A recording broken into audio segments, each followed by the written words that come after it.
Jadi sebelum Pak Vicky melaksanakan kegiatan pembelajaran di kelas nanti, kita dahulukan dengan percakapan praktisi. Hari ini kira-kira Pak Vicky mau mengajar di kelas berapa? Ini saya mau mengajar di kelas B. Kelas B.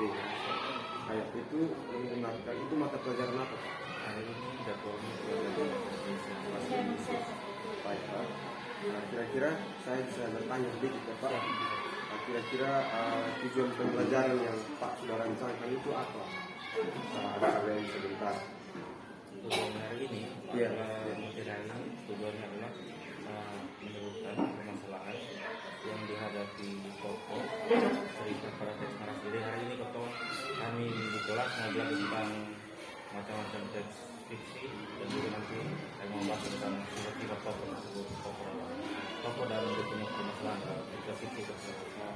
Cerita ya? Ya, Kira-kira ceritanya tentang apa?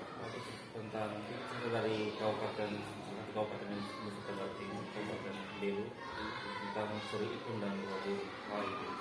Saya sudah mendengar itu. Berikut lagi Pak Vicky. Pertanyaan yang kedua itu kira-kira area pengembangan yang Pak Vicky capai terhadap anak-anak di kelas Ada yang sama capai untuk yang saya harapkan supaya anak-anak bisa tercapai itu adalah meningkatkan kemampuan mereka tentang menyebutkan permasalahan apa yang ada dalam cerita tersebut, topik yang saya berikan nanti. Itu tentang area pengembangan yang Pak capai. Nah, yang paling terakhir nih Pak, kira-kira strategi apa yang Pak persiapkan dalam kegiatan proses belajar mengajar sebentar? Strateginya awalnya itu saya menyuruh mereka menyimak. Setelah menyimak cerita yang saya akan bacakan, saya tampilkan di slide nanti. Setelah itu mereka akan mencari sendiri dia punya permasalahan dan mencari dia punya jalan keluar dari itu masalah yang dihadapi tokoh dalam fiksi tersebut. Berarti saya tangkap Pak sudah mempersiapkan dengan baik. Dimana kan tadi saya lihat, saya mendengar bahwa Pak menggunakan slide, berarti nanti menggunakan info siapa itu dan PPT kan. Terima kasih. Mungkin hanya itu saja Pak. Kita segera ke kelas untuk saya melihat Pak X. Terima kasih Pak Vicky, sukses selalu. Yang semua anak-anak. Bagaimana kabarnya hari ini? Baik. Oke. Sebelum kita mulai belajar, Pak minta satu orang maju untuk berdoa. Pimpin kita berdoa sebelum kita mulai. Bisa kok? Siapa yang mau maju? Oke.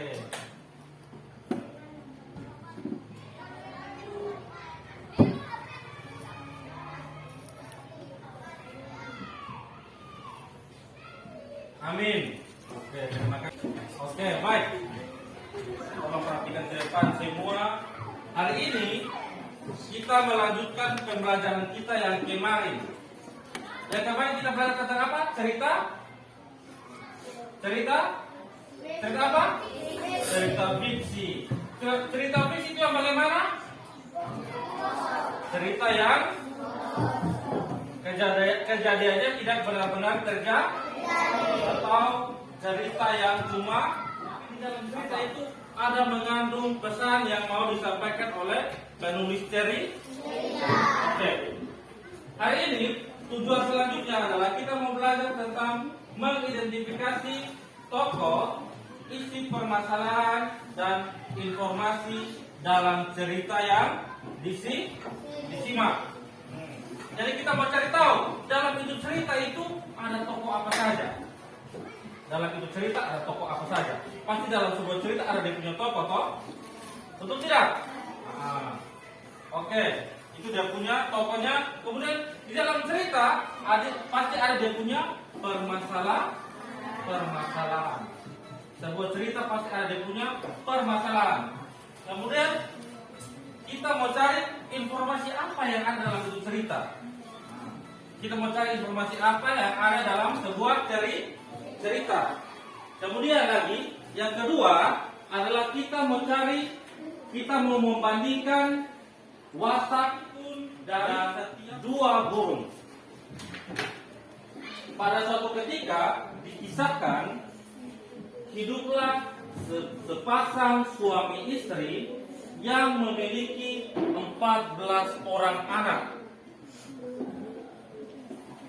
7 orang adalah anak perempuan yang tokoh yang ada dalam sebuah cerita. Entah itu dia jahat kok, yang orang sebut dia tokoh antagonis, atau tokoh yang baik yang biasa orang sebut tokoh protagonis. Jadi tokoh yang baik disebut protagonis, tokoh yang jahat disebut antagonis. Oke, lanjut ya. Lihat sini.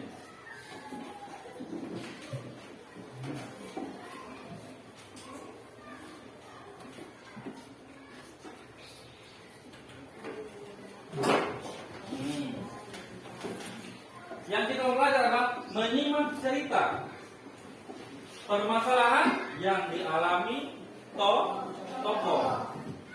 Dalam cerita tertentu mengandung unsur pembangun. Salah satu unsur pembangun cerita adalah konflik atau permasalahan. Siapa yang dalam hidup tidak pernah ada permasalahan? Semua manusia pasti hidup ini punya masalah. Entah dia tidak kerja PR, otomatis dapat masalah di sekolah. Nakal, otomatis dapat hukuman. Jadi dalam sebuah cerita itu pasti ada konflik atau masalah. Permasalahan dalam cerita terjadi karena sebab tertentu. Kalau dia kena masalah misalnya di sekolah, dia nakal, otomatis dia akan berurusan dengan guru di sekolah. Itu sebuah masalah untuk kalian. Karena kalian nakal atau sebab kalian nakal, akibatnya kalian akan mendapat masalah di sekolah. Dalam kehidupan sehari-hari saja kita dapat masalah. Di dalam cerita juga pasti ada dia punya permasalahan atau konflik. Oke. Kamu dapat menemukan penyebab dan cara tokoh menghadapi permasalahan dalam cerita yang disimak. Berikut langkah-langkahnya. Yang pertama, kita harus dengarkan cerita dengan seksama atau dengan teliti. Yang kedua adalah catatlah unsur pembangun cerita. Yang ketiga, catatlah pula informasi tentang penyebab terjadinya permasalahan dan cara tokoh menghadapi dia punya masalah. Setiap permasalahan pasti ada cara untuk kita selesaikan semua. Tidak ada masalah yang tidak bisa diselesaikan. Oke, lanjut. Ya. Setelah masalah pasti yang mendapatkan masalah ini adalah tokoh. Kita cari sekarang perbandingan watak tokoh. Biasanya dalam jumlah tokoh dalam cerita lebih dari satu. Kebanyakan tokoh dalam cerita itu lebih satu. Kalau ada tokoh yang baik, otomatis ada tokoh yang jahat. Ada tokoh yang menjadi pembantu dalam sebuah cerita. Oke. Ada tokoh utama, ada tokoh tambahan. Tiap tokoh juga memiliki wataknya masing-masing. Watak adalah sifat yang mempengaruhi cara berpikir dan tindakan tokoh dalam cerita. Cara mengetahui watak tokoh adalah yang pertama, perhatikan tuturan langsung dari pengarang cerita. Jadi potong baca itu potong tahu, potong baca. Oh ternyata si ini dia baik. Oh ternyata si ini dia jahat. Oh ternyata si ini dia mendukung yang si jahat. Otomatis yang ini jahat juga. Oh ternyata tokoh yang ini dia di bagiannya yang baik. Oh dia juga baik gitu. Berikutnya, perhatikan gambaran lingkungan sekitar tokoh. Kemudian perhatikan perilaku yang ditunjukkan oleh tokoh. Kalau tokoh yang baik, berarti dia selalu berperilaku yang baik. Tokoh yang jahat, dia selalu berperilaku yang jahat atau tidak benar. Kemudian perhatikan percakapan antar tokoh dalam cerita. Kalau tokoh yang baik dia selalu bertutur kata itu, dia selalu bercakap itu cakap yang baik. Kalau yang tokoh yang jahat, dia hanya mau marah-marah saja terus. Salah sedikit pasti dia marah.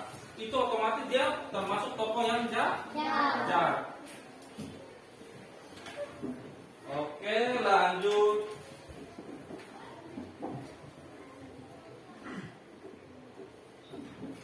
Ini dia. Ini sebuah cerita dari Nusa Tenggara Timur. Judulnya adalah Suri Ikun dan Dua Burung. Suri Ikun dan Dua Burung. Yang kertas yang Pak sudah bagikan boleh kalian baca, boleh juga kalian lihat di layar monitor di depan. Tolong perhatikan dan dengar baik-baik ini cerita Pak bacakan. Sambil kalian lihat, kalian baca. Otomatis mereka ada berapa orang? 14 tambah bapak dan mama menjadi 16. Tokohnya ada berapa orang? 16. Suri Ikun merupakan salah satu dia. Jadi dari 14 anak itu, satu anak bernama Suri. Ia sangat jujur, suka menolong dan berbakti kepada. Karenanya Suri Ikun sangat disayang oleh kedua orang tuanya dan ketujuh saudara perempuannya. Membantu kedua orang tuanya, mereka geram kepada Suri Ikun dengan ini anak ini masa dikasih ide untuk potong dengan ini 7 orang ini jaga kebun. Jadi mereka punya saudara yang orang ini kan pemalas. Berarti mereka tidak mau. Otomatis di sini kita sudah bisa tahu toh. Berarti keenam kakak Suri Ikun adalah orang yang jahat. Wataknya adalah jahat. Mereka yang penakut sebenarnya tidak menyukai ide tersebut. Tapi ide tersebut sudah terlanjur disetujui oleh orang tua mereka. Kamu ini ingin mencari muka di depan ayah dan ibu ya? Dia punya kakak bilang begitu. Bentak salah seorang kakak lelakinya. Maaf kak, aku hanya ingin membantu orang tua kita yang sedang kesulitan untuk menafkahi kita, ucap Suri Ikun. Kamu tahu tidak? Kemarin anak tetangga kita mati gara-gara diserang oleh babi hutan, ucap kakaknya. Oh itu, dia bukan mati karena babi hutan, ia mati karena tenggelam di sungai, ucap Suri Ikun lagi. Betapa kesal hati keenam kakaknya mendengar jawaban adiknya yang lugu. Akhirnya mau tidak mau, ketujuh lelaki itu harus menjaga milik ayah mereka secara bergantian. Namun karena rasa takut dan babi hutan, keenam saudara laki-laki Suri Ikun akhirnya mengatur siasat agar Suri Ikun selalu menjaga kebun mereka. Suri Ikun, aku tidak pandai memanah, jadi sebaiknya malam ini kau saja yang menjaga kebun. Tanpa berpikir bahwa ia telah diperdaya, Suri Ikun menuruti keinginan kakaknya. Hari berganti hari, dan kakaknya tetap mengemukakan alasan yang serupa. Akhirnya hanya Suri Ikunlah yang setiap hari menjaga kebun dari serangan babi hutan. Suatu hari, ketika Suri Ikun merasa memanah babi hutan yang hendak masuk ke kebun miliknya, ia membawa daging buahnya ke rumah. Betapa licik anak kakak lelakinya, mereka membagi daging babi hutan itu hanya untuk mereka. Sedangkan Suri Ikun hanya disisakan bagian kepalanya saja. Jadi Suri Ikun yang tangkap itu babi, Suri Ikun yang bawa, mereka makan kasih habis, kasih tiga Suri Ikun hanya kepala saja. Ini pernah terjadi di rumah tidak? Mama goreng ikan, kalian makan kasih habis, kasih tinggal kepala untuk mama dan bapak.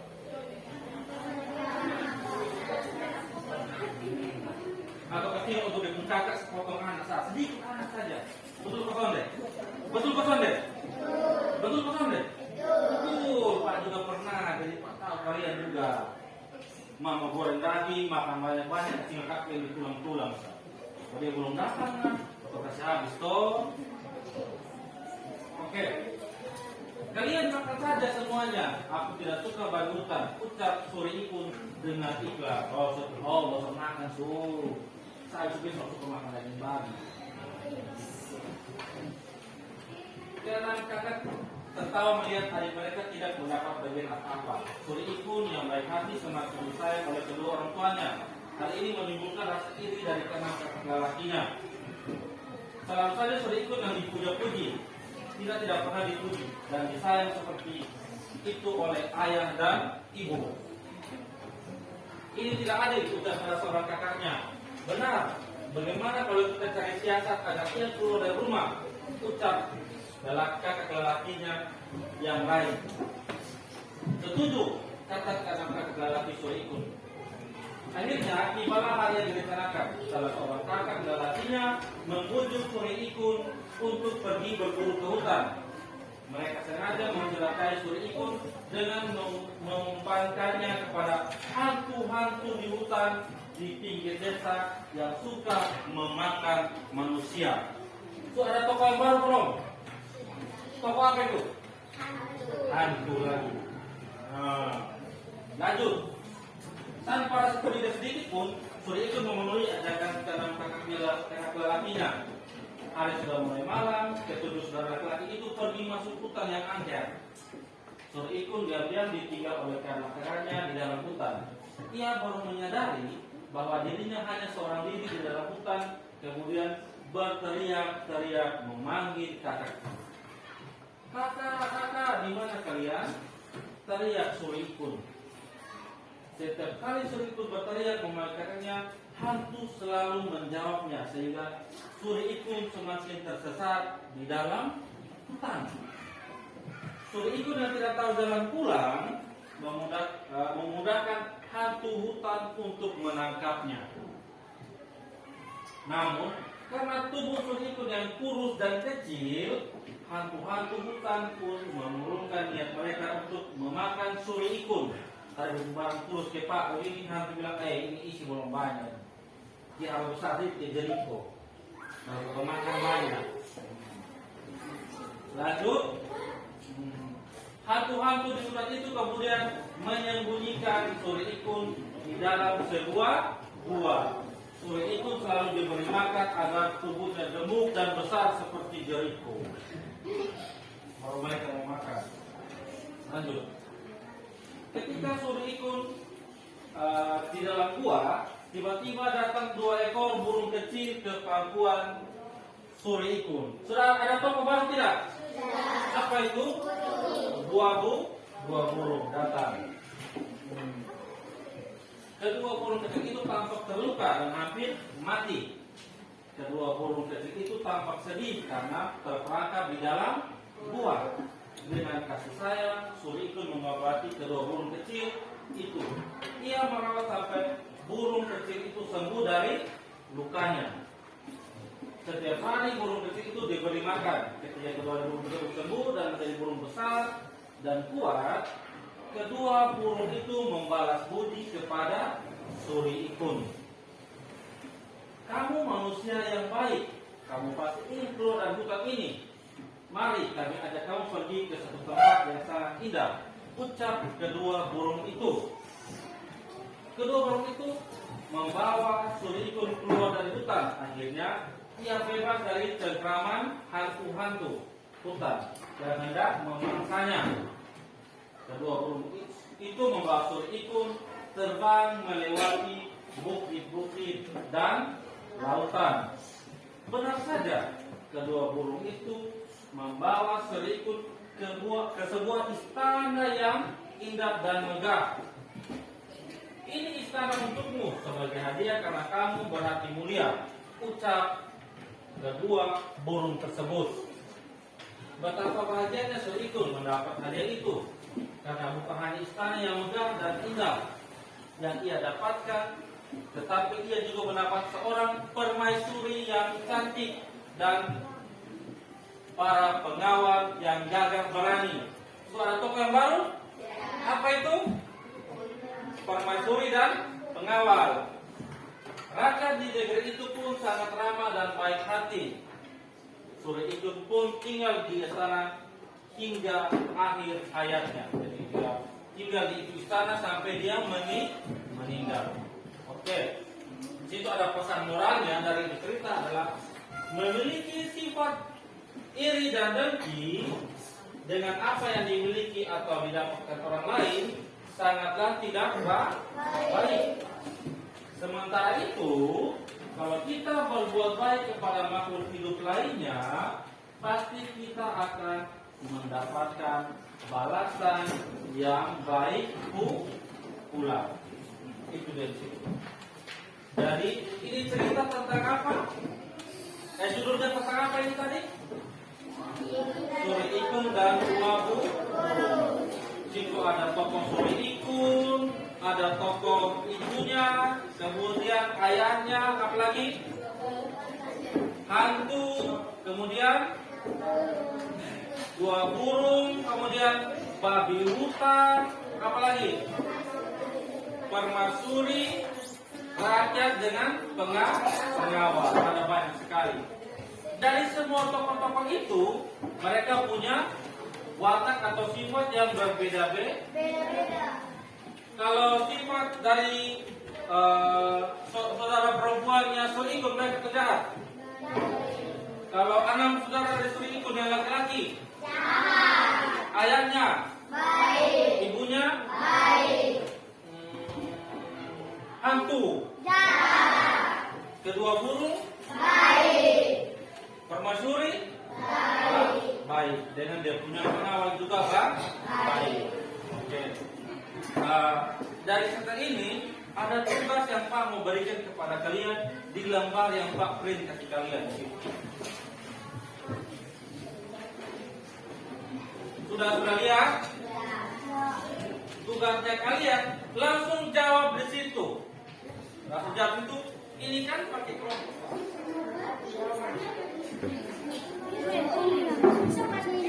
Oh, jawab sudah. Oh, tokoh yang pertama Maria. Tokoh yang pertama itu ayah. Tulis ayah ya. Kemudian, oh, tokoh yang kedua siapa? Ibu Maria, tulis ibu.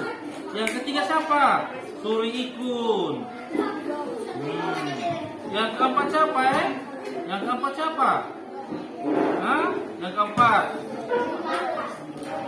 6 saudara perempuan. 7 saudara perempuan dengan 6 saudara laki-laki. Udah, berikutnya apa lagi? Diskusi tadi yang kamu dengar itu ada siapa-siapa saja?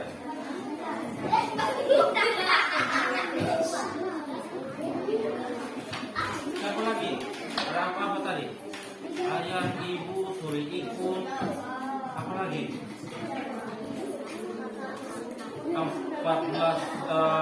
6 saudara laki-lakinya dengan 7 saudara perempuan. Tulis tadi situ. 6 saudara laki-laki dengan 7 saudara perempuan.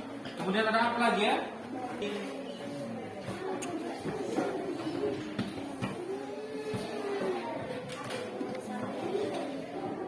Lihat dan kerjakan. Bisa kok? Saya nanti Pak yang sudah menanggapi, sudah mengikuti pembelajaran hari ini dengan penuh semangat dan serius. Kita akan bertemu kembali minggu depan. Sekian dan terima kasih. Sebelum kita akhiri kita punya pembelajaran hari ini, kami satu orang maju ke berdoa.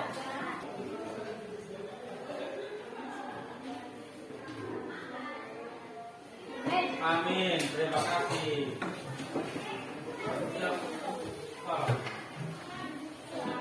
Siap bersalam.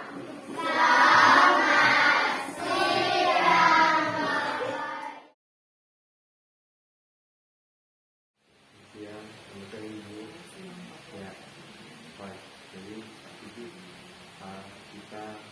saya sudah melihat bahwa pada proses pembelajaran yang Pak lakukan dengan kelas, proses pembelajaran untuk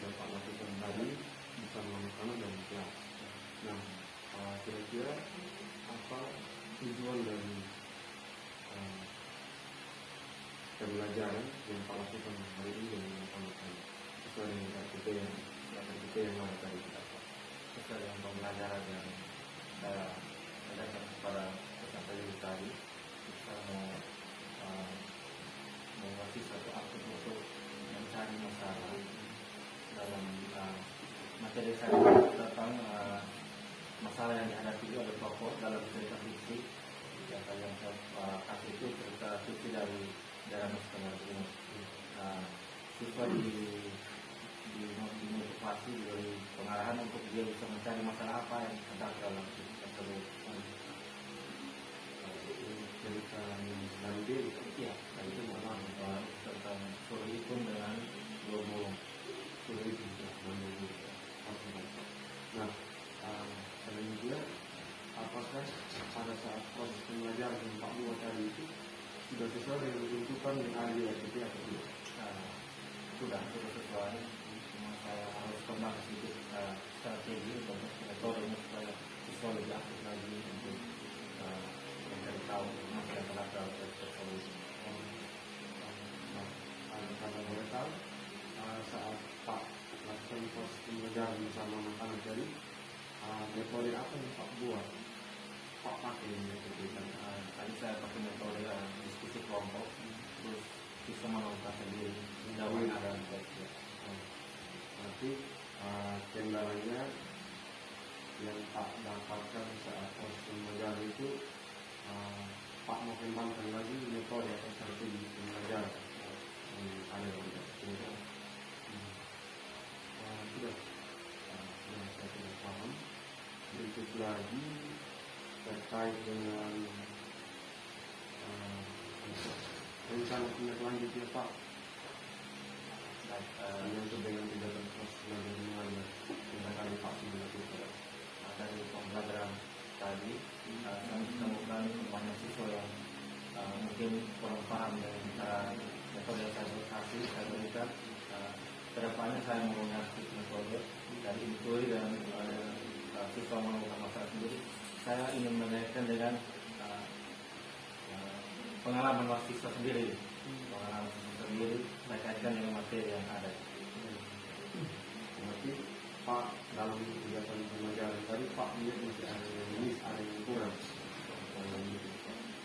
Nah, kapan kira-kira Pak masyarakat rencana tindak lanjut di sana? 1-2 hari karena untuk dia bisa saya ulang supaya mereka bisa lebih paham. Kedepannya karena saya mau mengajak mereka bermain peran dalam cerita tersebut. Alhamdulillah, mantap Pak Vicky. Saya siap nanti kalau Pak sudah mau nanti tentang tindak lanjut ini 1-2 hari Pak info ke saya sudah berhasil atau tidak. Jadi yang saya tangkap dari Pak Vicky terkait dengan rencana tindak lanjut ini itu, kalau tidak salah tadi Pak mau bermain peran, saya berpikir bahwa itu lebih bagus. Artinya kan itu anak-anak yang langsung berperan, jadi bukan hanya sekedar berperan, tapi mereka sudah menyerap semua